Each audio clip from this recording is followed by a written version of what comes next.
दूजा न मन को भावे, कोई दूजा न मन को भावे, कोई दूजा न मन को भावे। दर्शन को मन ललचाए, दर्शन को मन ललचाए।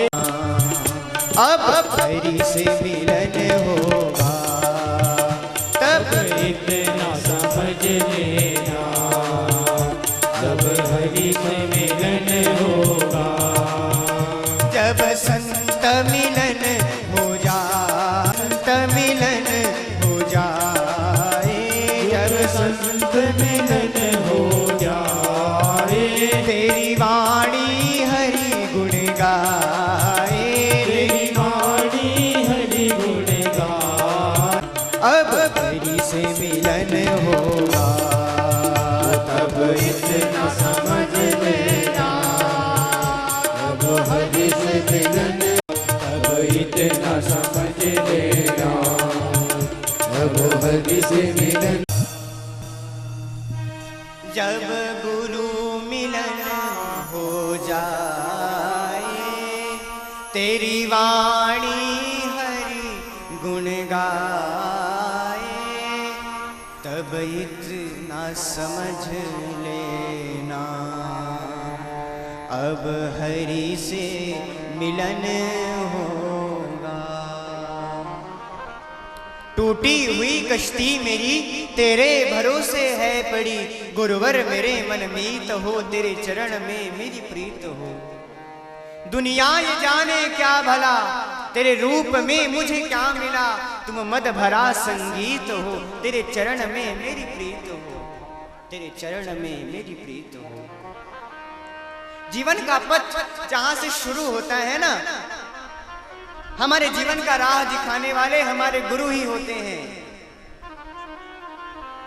जहां से जीवन का पथ प्रारंभ होता है, जीवन का राह दिखाने वाले केवल और केवल गुरु होते हैं।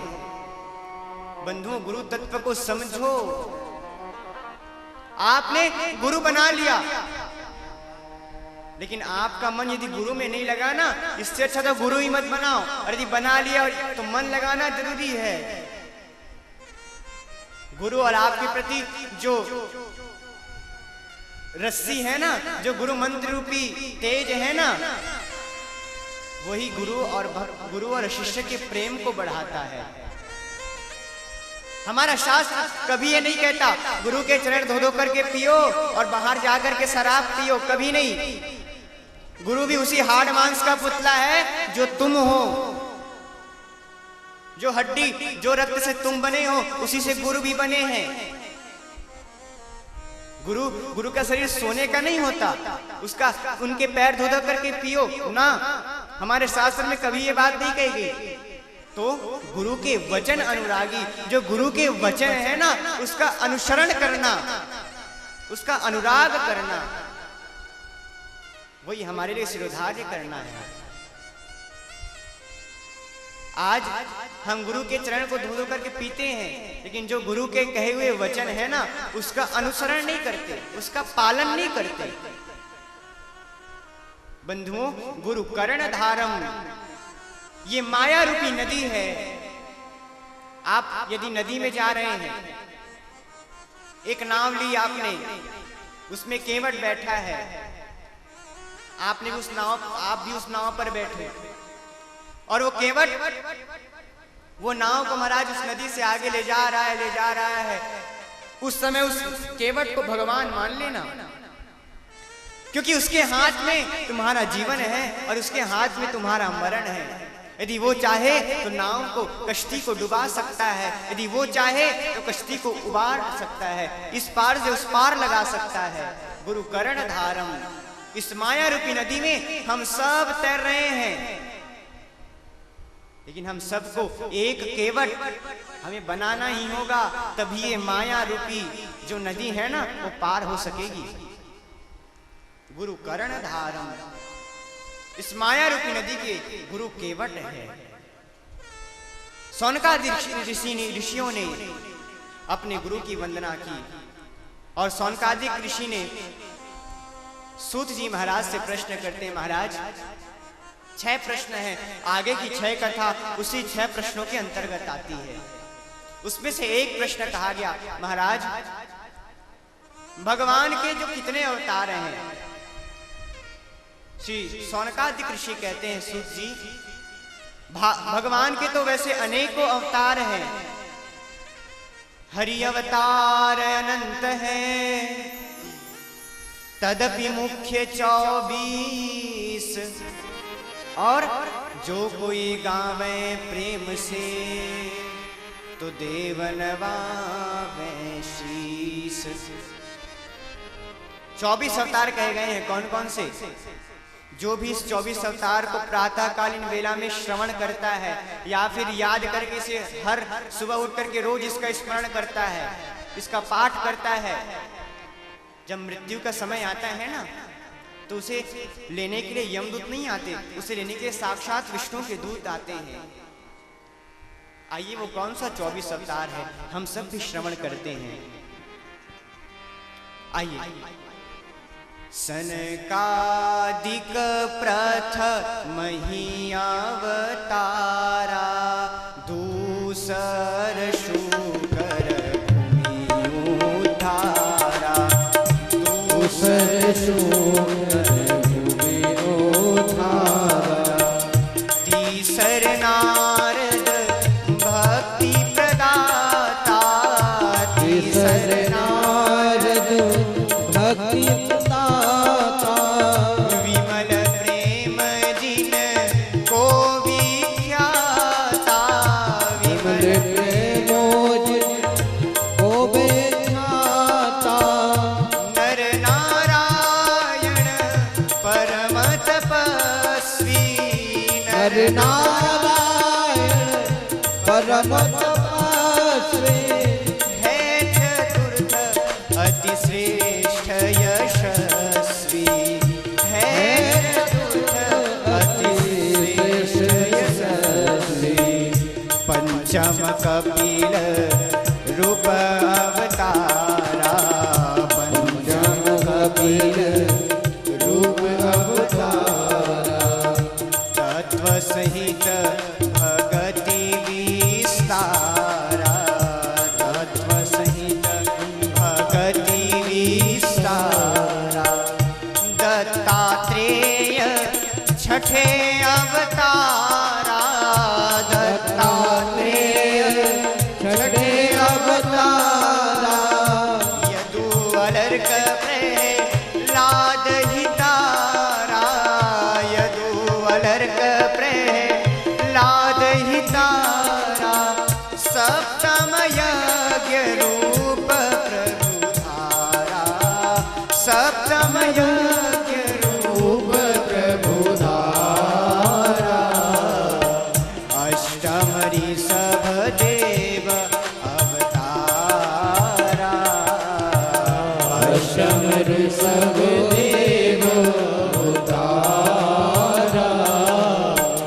नवमे पृथु रूप हरि आए, नवमे पृथु रूप हरि आए, पृथ्वी सम करि नगर बसाए, पृथ्वी सम करि नगर बसाए, दशवे मत्स्य रूप हरि आए, ओ दशवे रूप मत्स्य हरि आए, मत्स्य पुराण स्वयं प्रगटाए, मत्स्य पुराण स्वयं प्रगटाए, सागर मंथन कार्य में धरि कश्यप को रूप, और 11वें अवतार में गिरधारे सुरभूप, 12 श्रीधन वंतरी आए, 12 श्रीधन वंतरी आए, हस्त सुहाए सुधा कुंभ श्री हस्त सुहाए तेरह धरे मोहिनी रूपा। हाँ तेरह धरे मोहिनी रूपा। कहीं न जाई सौंदर्य अनुपा। कहीं न जाए सौंदर्य रूपा। बनी नरसिंह चतुर्दश आए। हाँ बनी नरसिंह चतुर्दश आए। दुष्ट मारी प्रहलाद बचाए।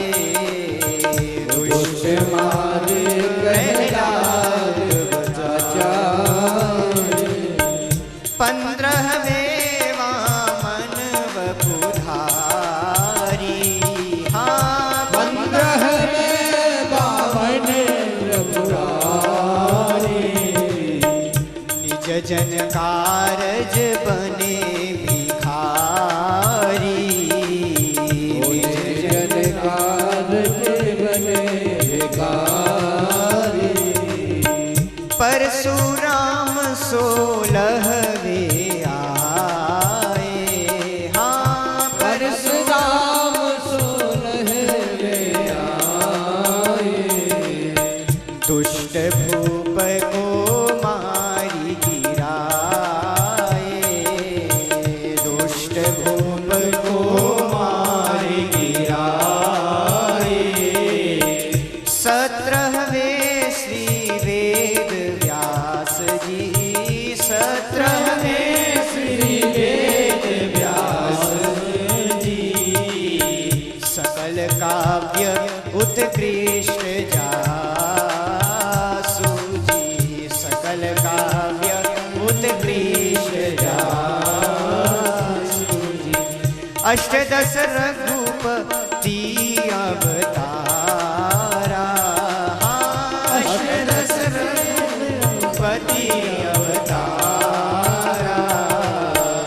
करी लीला सुर कार्य सवारा।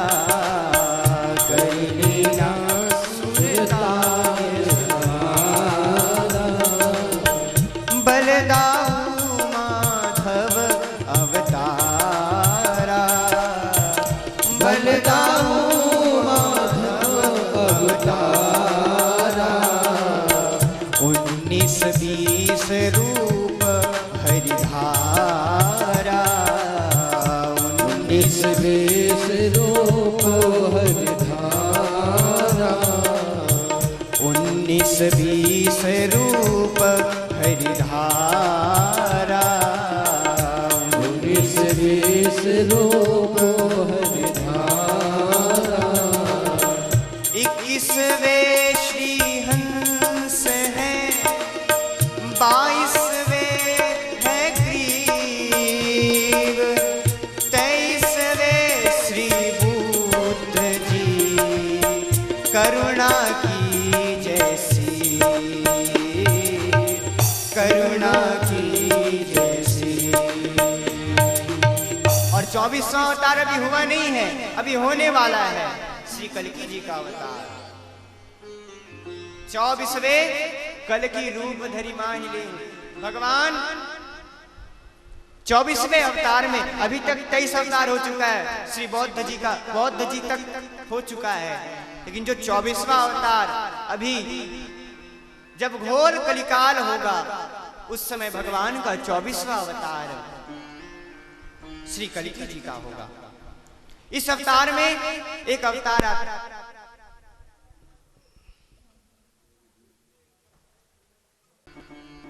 तो धन्वंतरी जी के पास एक व्यक्ति गया और जाकर के कहता है, महाराज ऐसी दवाई बताओ जिसके लेने से ना कोई रोग ना हो। ऐसा कोई हमारे भारत में होगा तो सीना ठोक कर कह सके, महाराज आज तक मेरे को कोई रोग नहीं हुआ है। अरे सबसे बड़ा जो रोग है ना वो तो काम क्रोध मद लोभ बाहर के रोगों से तो बच भी सकते हो, लेकिन जो काम, क्रोध, लोभ, मोह, मद मत्सर है ना, ये महारोग है, इससे कोई नहीं बच सकता। वाल्मीकि रामायण में एक ऐसा प्रसंग आता है, जब पूरा लंका दहन हो चुका था, भगवान हमारे हनुमान जी महाराज ने सारे लंका को जला दिया। उस समय रावण कहता है, हनुमान कौन है, मेरे सामने तो आ। हनुमान जी सामने आकर के खड़े हैं। अरे मूर्ख रावण, तुझे दिख नहीं रहा, मैं तेरे सामने खड़ा हूं, मैं राम का दास हनुमान, दिख नहीं रहा मूर्ख।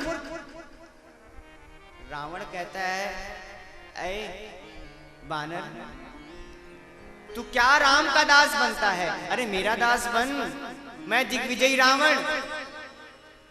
महाराज देवता भी थर थर कांपते हैं मुझसे, मेरा दास बन। वो दर दर भटकता है, वो राम वनवासी राम का तू दास बनता है। हनुमान तू मेरा दास बन। तो हनुमान जी क्या सुंदर उत्तर देते हैं, रावण मुझ में और तुम में बस भेद यही रावण, मैं राम का दास हूं और तू काम का दास है रावण। मैंने, मेरे अंदर भी काम, क्रोध, लोभ, मद, मोह, मद मत्सर मेरे अंदर भी विराजमान है, लेकिन मैंने अपने राम में लगा चुका और तुमने काम में लगा चुका। तभी तो कहते हैं ना, उर्मणिहार पदिक की शोभा, विप्र चरण देखत मन लोभा। उर्मणिहार पदिक की शोभा, विप्र चरण देखत मन लोभा। लोभ विराजमान है हनुमान जी में भी। अरे लोभ करो ना तो भगवान राम के चरणारविंद का लोभ करो, क्रोध करो ना तो राम के जो विपक्ष में कह रहे हैं ना, उनके प्रति क्रोध करो। मोह करना है ना तो भगवान के नाम के प्रति मोह करो ना। धन्वंतरी जी के पास जाकर के व्यक्ति कहता है, महाराज ऐसा कोई दवाई आपने बनाया है, इसे लेने के बाद हमें कोई रोग ना हो? धन्वंतरी जी ने कहा, हाँ ऐसा दवाई भी मेरे पास है, जिसको लेने के बाद बस इसे एक दिन में एक बार लेना है, उसे लेने के बाद आपको कोई रोग नहीं होगा। बोले कौन सा दवाई? तो धन्वंतरी जी कहते हैं, अच्युतानंद गोविंद नामोच्चारण भेषजा, नश्यन्ति सकला रोगा, सत्यम सत्यम वदाम्यहम्। अच्युतानंद गोविंद नामोच्चारण भेषजा, नश्यन्ति सकला रोगा, सत्यम सत्यम वदाम्यहम्। बोले क्या कह रहे हैं? बोले अच्युतानंद गोविंद नामोच्चारण भेषजा, जो भगवान अच्युतानंद जी का नाम गाता ही रहता है, श्री कृष्ण गोविंद हरे मुरारे हे नाथ नारायण वासुदेवा, उसे जीवन में कोई रोग नहीं होता। अच्छा हाँ, और आगे क्या कह रहे हैं?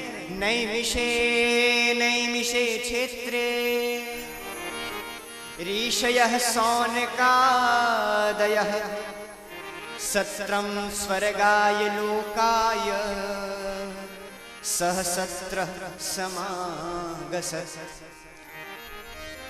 आगे श्रीमद् भागवत में वर्णन आता है, नैमिषे क्षेत्रे 88,000 सौनकादिक ऋषि नैमिषारण्य क्षेत्र में बैठ करके अनमिष होकर के श्रीमद् भागवत का कथा सुन रहे थे, श्रवण कर रहे थे।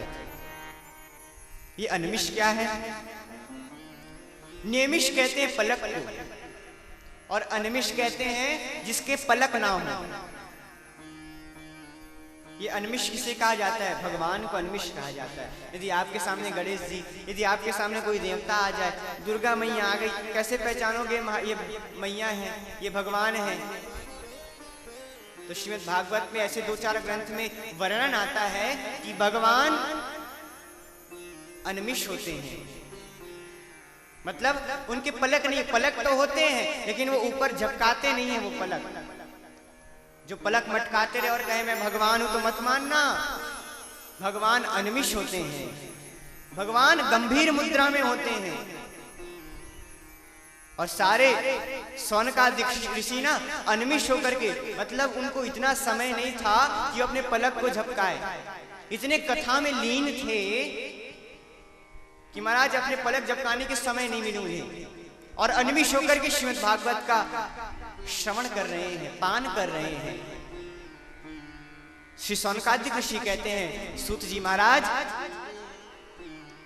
एते चांस कला पुंसक कृष्णस्तु भगवान स्वयं। सूत जी महाराज याद रख लेना, एते चांस कला पुंसक कृष्णस्तु भगवान स्वयं। ये मानो ब्रह्म है, ये भगवान है। वामन जी महाराज आए, वारा भगवान आए, आकर के फिर इसी ब्रह्म स्वरूप में लीन हो जाते हैं।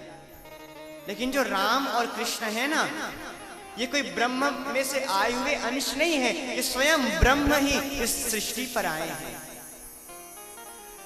एते चांस कला पुंसक कृष्णस्तु भगवान स्वयं, स्वयं ब्रह्म इस सृष्टि पर आए हैं, कोई अंश नहीं आया है। अच्छा, और क्या कह रहे हैं? अश्रद्धा नान्य सत्पान दुर्मेधान हसितायुषः दुर्भगांश्च जनान वीक्ष्य मुनि दिव्येन चक्षुषा। बंधुओं, श्रीमद् भागवत में ऐसा वर्णन आता है, वेदव्यास जी ने महाराज 4 वेद लिख लिए, 6 शास्त्र का वर्णन कर लिए, 17 पुराण लिख लिए, लेकिन उनके मन को शांति नहीं मिली। उनका मन अशांत रहता था, उन्हें संतोष की प्राप्ति नहीं हुई। अच्छा, ऐसा कहा जाता है वेद में 4 या 5 लाख मंत्र हैं। महाकाव्य महाभारत में 1 लाख मंत्र हैं। अब बताओ, इतने सारे मंत्र बनाने के बाद अलग से ऊपर से 18,000 श्रीमद् भागवत बनाने की आवश्यकता क्यों पड़ी? तो उसका उत्तर देते हैं श्री वेदव्यास जी। क्या कह रहे हैं? अश्रद्धा नान्य सत्वान दुर्मेधान हसितायुषः दुर्भगांश्च जनान वीक्ष्य मुनि दिव्येन चक्षुषा। बोले इसकी आवश्यकता क्यों पड़ी? मैंने 4 वेद तो बनाए, 6 शास्त्र तो बनाए, लेकिन ये जो कलयुगी मनुष्य है ना, इसे समझ नहीं पाएगा। इसे समझने के लिए ना मुझे और एक ग्रंथ की रचना करनी पड़ेगी, तब ये कलयुगी मनुष्य समझ पाएगा। क्योंकि कलयुगी मनुष्य ना अश्रद्धा नाम, कलयुगी मनुष्य श्रद्धा रहित होगा। माता पिता कहेंगे बेटा गुरु का प्रणाम करो, तभी करेंगे, नहीं तो नहीं करेंगे। अश्रद्धा नाम, अंदर कोई श्रद्धा नहीं होगी। सत्वान दुर्मेधान, दूषित बुद्धि के होंगे, बीड़ी पिएंगे, सिगरेट पिएंगे, तंबाकू खाएंगे, और आजकल तो सरकार ने सामने मुहर भी लगा दिया है, इसे लेने से कैंसर होता है, लेकिन दूषित बुद्धि है फिर भी लेते हैं। ये वेदव्यास जी वर्णन करे, श्रद्धा नानि सत्वान दुर्मेधान हसितायुषः। ये दूषित बुद्धि मनुष्य ये 4 वेद को नहीं समझ पाएंगे, तो क्या करना पड़ेगा? तो एक वेदम चतुर्विदः, एक वेद को 4 वेदों में परिणित किया।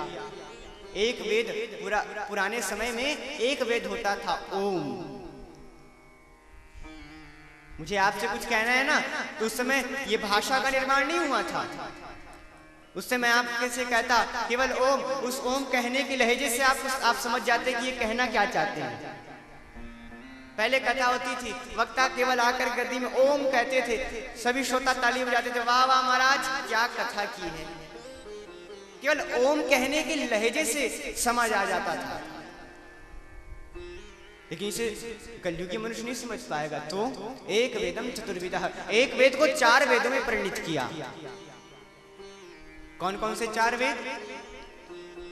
कोई बता सकता है कौन कौन से 4 वेद? हमारे धर्म के जड़ हैं 4 वेद। धर्म की उत्पत्ति 4 वेदों से हुई है। किसी को पता है 4 वेद कौन कौन है? हाथ उठाए, बोलिए बोलिए आप।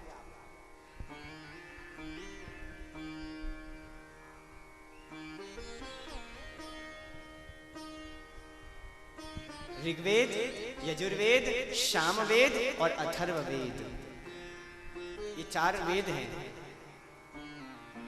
आजकल के लोग 4 वेद नहीं जानेंगे और हिंदू धर्म अपनाते हैं। वाह! ये मुसलमान भाई अपने नियम में पक्के होते हैं, उन्हें 3 टाइम नमाज पढ़ना है। हमारे हिंदू धर्म में कोई संध्या करता है? त्रिकाल कोई संध्या नहीं करता। एक समय ऐसा आएगा ना जब मुसलमान ये हिंदू के ऊपर राज्य करेंगे, तब ये हमारी छोटी छोटी त्रुटियां समझ आएगी। किसी भी अपने बच्चे को हनुमान चालीसा याद नहीं कराते, कुछ भागवत के श्लोक याद नहीं कराते, धर्म के 2-4 महाराज वेदों के नाम, इसे पढ़ाना बहुत जरूरी है। जो मुसलमान भाई होते हैं ना, उनके बेटे महाराज इतने कट्टर होते हैं, जहां से कुरान खत्म होता है वहीं से फिर प्रारंभ कर देते हैं, इतना निर्कंठस्थ होता है, क्योंकि नियम पे पक्के होते हैं वो। और हमारा हिंदू समाज आज पीछे चला जा रहा है, आज केवल इन छोटी छोटी गलतियों के कारण। आज हम हिंदू बाह्य जगत के वस्तु में पड़ गए हैं और वो अपने नियम के पक्के होते हैं, कट्टर होते हैं, इसलिए वो आगे बढ़ रहे हैं। जिस दिन यदि ब्राह्मण, जिस दिन हिंदू यदि जाग जाए ना, उस दिन किसी की सामर्थ्य नहीं है महाराज कि कोई हिंदू के ऊपर राज्य कर सके। हमारे धर्म के 4 जड़ हैं, ऋग्वेद, यजुर्वेद, सामवेद और अथर्ववेद। एक वेदा चतुर्विदम, एक वेद ओम, उस एक वेद को 4 वेदों में परिणित किया है। और परिणित करने के बाद में अंतिम में लिख दिया, ऋग्वेद पढ़ने से क्या मिलेगा? चतुष्टय पुरुषार्थ मिलेगा। इसे कौन पढ़ सकता है? महाराज चोटीधारी पढ़ सकते हैं, जिसके कंधे पर जने हो वो पढ़ सकते हैं, जो त्रिकाल संध्या करता है वो पढ़ सकता है। मतलब सीधा सा अर्थ है कि मातृशक्ति का कल्याण ही नहीं हो पाएगा। मैं ऐसा क्या करूं? उसी बात को चिंतित लेकर के आज वेद व्यास जी बैठे थे, मैं क्या करूं कि ये कलयुगी मनुष्य मेरे ग्रंथ को समझ पाए। उसी समय महाराज एक वैद्य का आगमन हुआ। ये वैद्य कौन है? श्री नारद जी महाराज। नारद जी महाराज का आगमन हुआ। नारद जी महाराज कहते हैं, क्यों वेद व्यास जी, ऐसा लग रहा है कि आप बीमार हैं? बोले हाँ नारद जी महाराज, मैं बीमार हूं। वैद्य भी 2 प्रकार के होते हैं, एक वो जो आपको देख करके बता दे आपको ये बीमारी है, और दूसरा वो आपको एक्सरे कराए, सीटी स्कैन कराए, उसके बाद फिर उसका सब पता चले तब वो बताए कि महाराज आपको ये बीमारी है। और दूसरा वैद्य जो आपको देखते ही साथ बता दे कि आपको ये बीमारी है। ये उच्च कोटि का वैद्य माना गया है। नारद जी महाराज उच्च कोटि के वैद्य हैं, केवल देख करके बता दिए, वेद व्यास जी आपको रोग हो गया है, और सबसे बड़ा रोग है असंतोष। आपको असंतोष हो गया है, आपको संतोष नहीं है। वेद व्यास जी महाराज कहते हैं, हाँ मैं क्या करूं? मैंने कलयुग के मनुष्य का चिंतन किया ना, तो महाराज मेरा रोम रोम कांप उठा। कैसे समझ पाएंगे वो वेदों को? श्री नारद जी महाराज कहते हैं, इसका समाधान मैं करता हूं वेद व्यास जी। आपने ना उस भगवान के विराट स्वरूप का खूब वर्णन किया वेद में। वेद में क्या कहते हैं? सहस्त्र शीरखा पुरुषः सहस्राक्ष सहस्रपात भूमिगम सर्वतस्पृत्वाद्यतिष्ठितसांगुलम सहस्त्र शीरखा पुरुषः। नारद जी महाराज कह रहे हैं, वेद व्यास जी आपने भगवान को सहस्त्र शीरखा, 1000 शीर वाले, 1000 हाथ वाले, 1000 फीट लंबा उनके विराट स्वरूप का वर्णन किया है आपने। कहीं ये लिखा है कि वही कृष्ण वृंदावन की भूमि पर जाकर के गोपियों का चित्तौर चुराया करते थे? कहीं लिखा है कि पूतना अपने स्तन पर कालकूट जहर लगा करके आई थी और उसे भगवान कृष्ण ने मां यशोदा की गद्दी प्रदान कर दी? आपने हमेशा हर शास्त्र, हर ग्रंथ, वेद में आपने भगवान को एक वक्ता के रूप में परिणित किया है। अरे उनकी रस कथा लिखो ना, उनकी रस कथा आपने कहां लिखी है? वो पूतना महाराज कालकूट जहर लगा करके आई थी, आकर के भगवान को अपनी गोद में रखती है और अपने स्तन पान कराती है, दूध पान कराती है। और भगवान ने अंतर ध्यान होकर के देखा, देवताओं से पूछा, ऐ देवता कोई गद्दी खाली है? बोले नहीं महाराज, एक गद्दी खाली है माँ यशोदा की। ठीक है, पूतना को वहीं भेज दो। ये रस कथा कहीं लिखी है आपने? आजकल के कलयुगी मनुष्य होते हैं ना, अच्छा ठीक है, मैं आपको कोई स्त्री आकर के दूध में जहर डाल दे तो क्या आप उसे माँ की गद्दी प्रदान कर देंगे? आपके सिर पर आकर के कोई AK-47 राइफल गन रख दे तो क्या आप उसे पिता की गद्दी प्रदान कर देंगे? क्या उसे आप पिता कहने लग जाएंगे? महाराज FIR दर्ज करा देंगे, पेशी में जाना मंजूर है लेकिन उसे बाहर देखना मंजूर नहीं है। और भगवान महाराज कालकूट जहर लगा करके आई हुई पुतना को माँ यशोदा की गद्दी प्रदान कर दी। इससे सरल कौन हो सकता है? वेदव्यास जी आप ना समाधि नाम स्मृतद्विचेष्टितम, समाधि लगा लीजिए और समाधि लगाने के बाद एक ऐसा ग्रंथ का निर्माण करिए जिसमें भगवान की रस कथा विद्यमान हो। उसी समय नारद जी महाराज अपने पूर्व चरित्र का वर्णन करते हैं और कहते हैं, यथा धर्मादये शास्था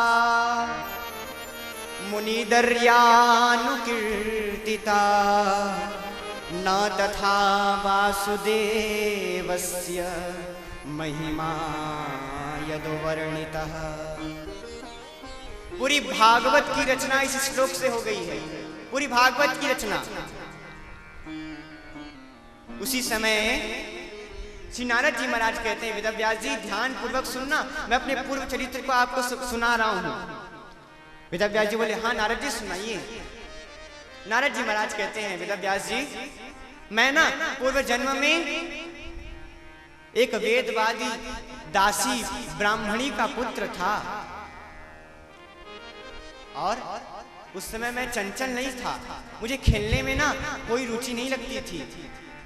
उसी समय महाराज वर्षा ऋतु का समय हुआ, 2-4 संत चातुर्मास के लिए मेरे घर में उनका आगमन हुआ। माँ ने आज्ञा किया, बेटा इन संतों की सेवा करो, इन संतों के सत्संग को श्रवण करो, इनकी सेवा में कोई त्रुटि नहीं होनी चाहिए। और मैं अपनी माँ की आज्ञा का पालन करता रहा। महाराज वो भोजन करके उठते तो उनकी रखी हुई कुछ अन्न को मैं खा लिया करता, उनकी जूठन भोजन को मैं ले लिया करता, उनकी थाली को मैं धो दिया करता, उनके बिस्तर जमा दिया करता। और ना ऐसे ही रात होते ही मैं उनके चरण के रज में धूली में सो जाया करता। ऐसा करते करते जो मेरे पाप थे ना वेदव्यास जी, वो नष्ट होने लगे। और प्रातःकालीन होते ही मैं उन संतों के मुखारविंद से सत्संग सुना करता था। ऐसे करने से मेरा जो पाप था ना कई जन्म के, वो पाप नष्ट होने लगे। अब वर्षा ऋतु महाराज जैसे ही खत्म हुआ, उसी समय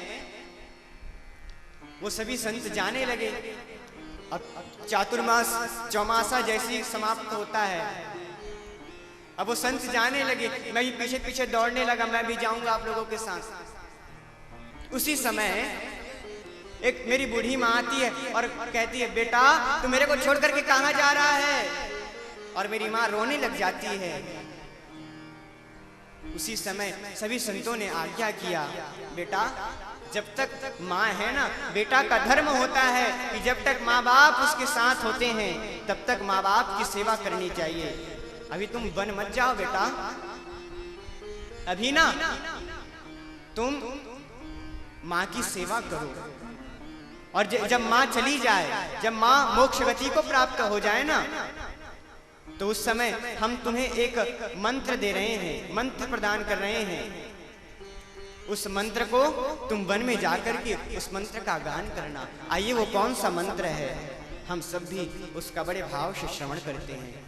क्या कह रहे हैं? सब के सब बोलिएगा, नमो भगवते तुभ्यं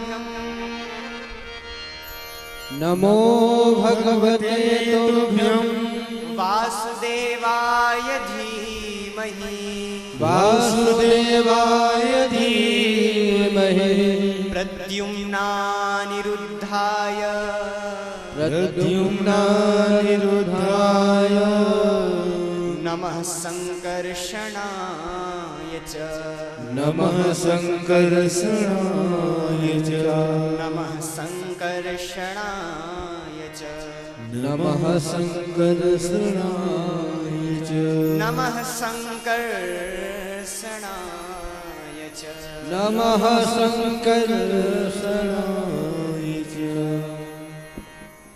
इस मंत्र का तुम वन में जाकर के गान करना और तुम्हें भगवान की प्राप्ति अवश्य हो जाएगी। और वेदव्यास जी, उस संतों ने मुझे क्या मंत्र प्रदान किया।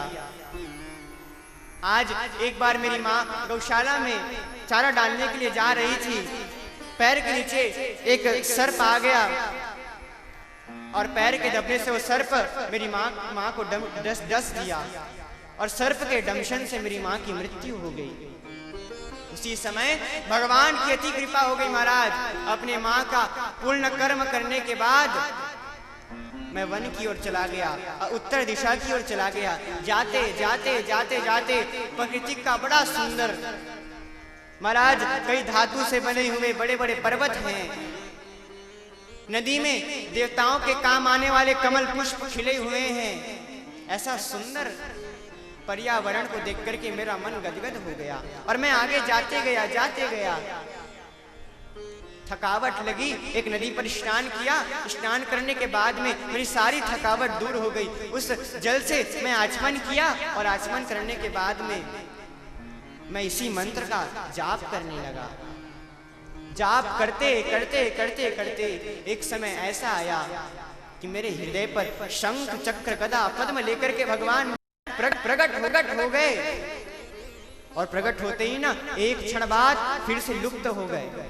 महाराज, जिस प्रकार से किसी मनुष्य का प्राण खींच लिया जाता है ना, वैसी वेदना मुझे हुई महाराज।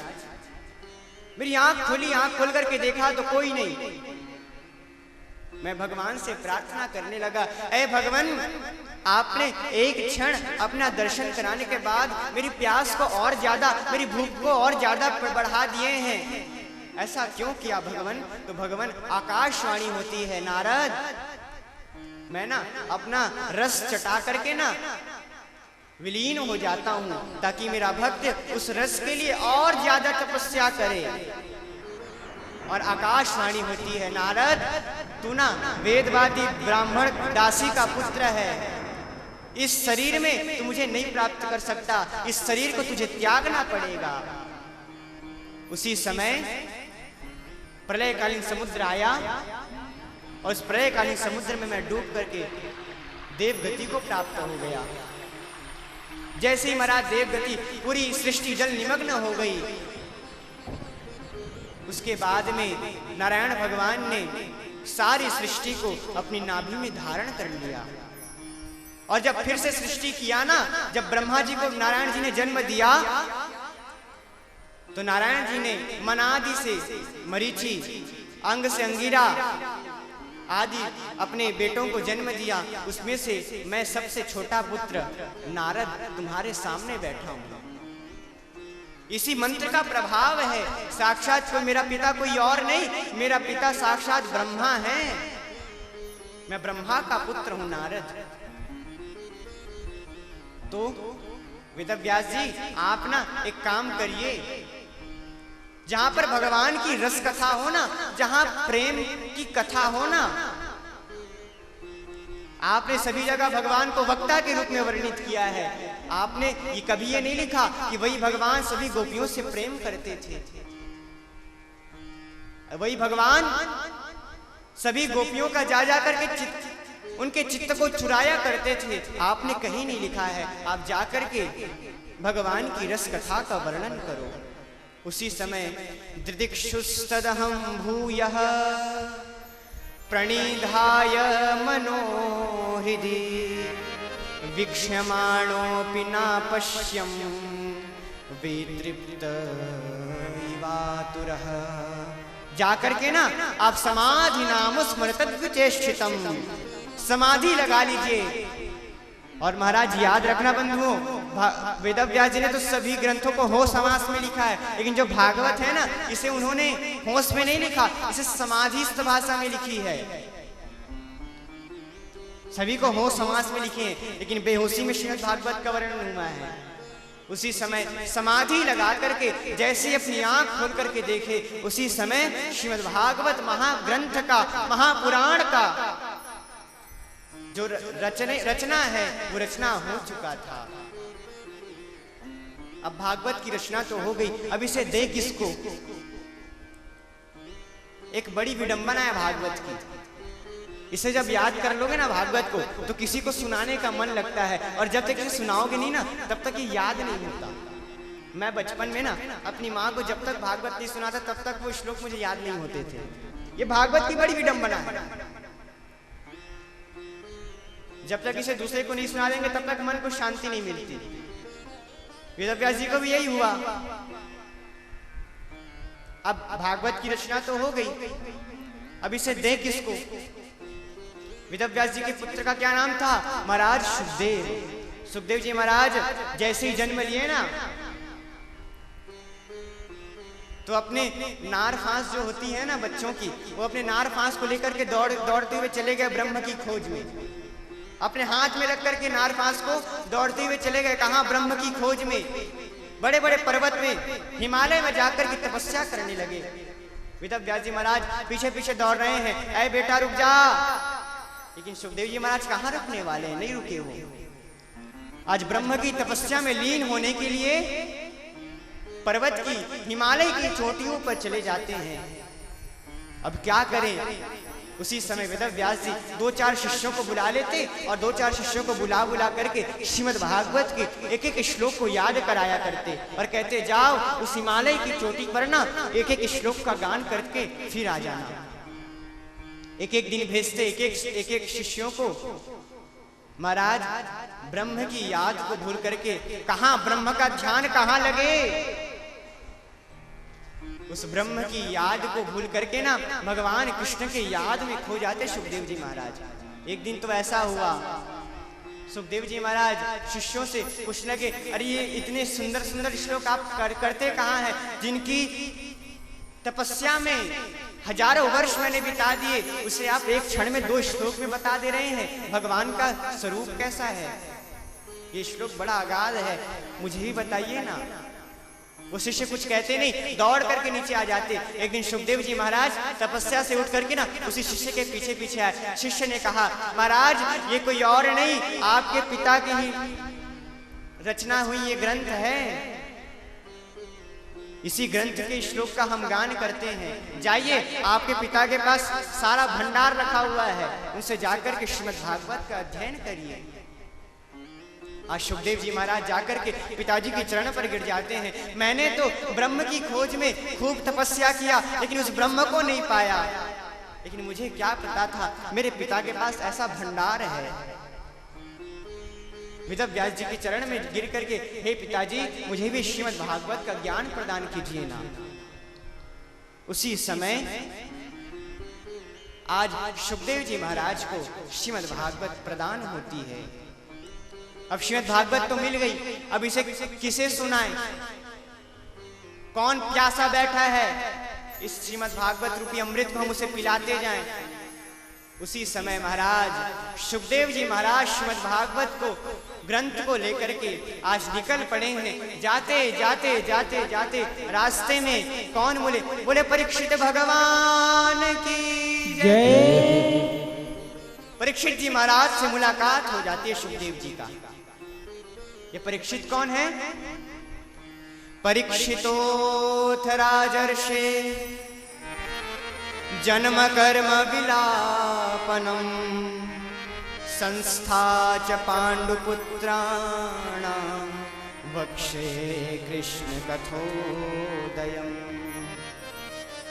मेरा ना सबसे अच्छा पात्र परीक्षित लगता है। महाराज जब ऐसा श्रोता मिल जाए ना तो वक्ता धन्य हो जाता है। जब ऐसा सुनने वाला प्यासा मिल जाए ना तो कहने वाला वक्ता भी अपने आप को धन्य मानता है। ये परीक्षित कोई और नहीं, ये परीक्षित अभिमन्यु का बेटा, यही परीक्षित है। बंधु परीक्षित कौन है? दुनिया में दो प्रकार के लोग होते हैं, एक तो परीक्षक और दूसरा परीक्षार्थी। दो प्रकार के लोग होते हैं, लेकिन ये परीक्षित ना इन दोनों से मुक्त है। ये ना ही परीक्षक है और ना ही ये परीक्षार्थी है। वेदव्यास जी के जो पुत्र हैं सुखदेव जी महाराज, उन्होंने भी गर्भ में भगवान कृष्ण का दर्शन किया और श्री परीक्षित जी भगवान ने भी मां के गर्भ में भगवान कृष्ण की दर्शन की थी। ये दोनों ने ही भगवान कृष्ण का दर्शन गर्भ में कर लिया था। बंधुओं, परीक्षित के विषय पर बताया जाता है। यहां से श्रीमद् भागवत में महाभारत की कथा प्रारंभ होती है। बंधुओं, रामायण और महाभारत में क्या अंतर है? भगवान के दो द्वारपाल हैं, नाम है जय और विजय। जय किसे कहते हैं? महाभारत को जय शास्त्र कहा जाता है। महाभारत का नाम अभी भी महाभारत पड़ा, पहले इसे जय शास्त्र कहा जाता था। नारायणं नमस्कृत्य नरं चैव नरोत्तमं देवीं सरस्वतीं व्यासं ततो जयमुदीरयेत, इसे जय शास्त्र कहा जाता है। और रामायण इसे विजय शास्त्र कहा जाता है। विजयादशमी, कल विजयादशमी है ना, रामायण को विजयादशमी कहा, विजय शास्त्र कहा जाता है और महाभारत को जय शास्त्र कहा जाता है। बंधुओं, जय शास्त्र महाभारत जिसमें कौरव पांडवों का युद्ध हुआ था, और रामायण क्या है? तो रामायण विजय शास्त्र है, जो अंतर मन की जीतने वाली, जो हमारे अंतर मन को जीत देना, उसे विजय शास्त्र कहते हैं। महाभारत में बंधुओं दुर्योधन में कौरव और पांडव का युद्ध चल रहा था। हमारे शास्त्र में ऐसा वर्णन आता है कि ऐसे दुर्योधन में गुण हैं जिसे हम अपना सकते हैं, ऐसे दुर्योधन में गुण हैं जिसे हम अपना सकते हैं, और ऐसे युधिष्ठिर में गुण है जिसे हम छोड़ सकते हैं। इसलिए तो हिंदू धर्म नाम पड़ा है ना, सत्य सनातन धर्म। यहां पर दुर्योधन की अच्छाई को भी ग्रहण किया जाता है और युधिष्ठिर के जो असत्यता है ना, उसे छोड़ा जाता है। दुर्योधन के अंदर क्या अच्छाई थी? महाराज दुर्योधन इतना अच्छा वेलकम करना जानता था, जितना अच्छा वेलकम करना कोई नहीं जानता। यदि आपको पब्लिक रिलेशन ऑफिसर बनना है ना, तो दुर्योधन को पढ़ना। ये दुर्योधन इसमें माहिर है। महाराज कर्ण आया था, कर्ण सब जानते हुए भी कर्ण का ऐसा वेलकम किया दुर्योधन कि सब जानते ही कर्ण भूल गया, सोचने लगा, अरे पांडव की तरफ कुछ ही रखा है, अब तो मैं दुर्योधन की तरफ लड़ूंगा। सब जानते हुए भी ऐसा व्यवहार जमाया, ऐसा वेलकम किया दुर्योधन, सब जानते भी कर्ण पांडव की तरफ जाने को तैयार नहीं है। अरे और तो और माद्री का भाई आया था पांडवों की तरफ लड़ने, लेकिन महाराज ऐसा वेलकम हुआ, रात को ऐसा लंच करवाया ना, सब भूल गए वो माद्री का भाई। सब जान रहा है मुझे पांडव की तरफ लड़ना है, लेकिन सब जानते हुए भूल गए, अब मैं नहीं जाऊंगा पांडव की तरफ। ये युद्ध लड़े मरे कुछ भी हो, अरे कम से कम खाने को तो मिलेगा दुर्योधन की तरफ। महाराज ऐसी व्यवहार बनाता था दुर्योधन जो महाभारत में कोई नहीं बना सकता।